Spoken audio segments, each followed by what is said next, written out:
കുഴിക്കാട്ടുശ്ശേരി വിശുദ്ധ Mariyam Thresia ധന്യൻ father Joseph വിദേയത്തിൽ തീർത്ഥാടന കേന്ദ്രത്തിൽ വിശുദ്ധ മറിയം ത്രേസ്യയുടെ തിരുനാളും സ്വർഗ്ഗപ്രവേശനത്തിന്റെ 100ാം വാർഷികവും ജൂൺ 15 വരെ നടക്കും.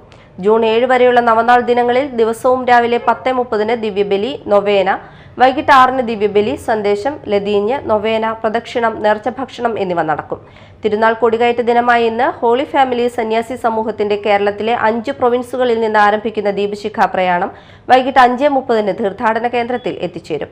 5:45 ഹൊസൂർ രൂപത ബിഷപ്പ് മാർ സെബാസ്റ്റ്യൻ പൊഴോലിപ്പറമ്പിൽ കൊടികയറ്റം നിർവഹിക്കും. 1926 മുതൽ 2026 വരെ കണക്കാക്കുമ്പോൾ 100 വർഷം പൂർത്തിയാകും. ഈ വർഷം സഭയുടെ തന്നെ തലവനായ major arch bishop Raphael Thattil പിതാവാണ് തിരുക്കർമ്മങ്ങൾക്ക് നേതൃത്വം കൊടുക്കുക. ജൂൺ 8 തീയതി രാവിലെ 8 മണിക്ക് ഊട്ടുനേർച്ച ആരംഭിക്കും. രാവിലെ മുതൽ വൈകുന്നേരം വരെ ഇടവിടാതെ ദിവ്യപൂജ അർപ്പണമുണ്ട്. കബറിടം തൊട്ട് വണങ്ങാനുള്ള സൗകര്യം ഒരുക്കിയിട്ടുണ്ട്. വൈകിട്ട് 8 വരെയാണ് നേർച്ച ഭക്ഷണം.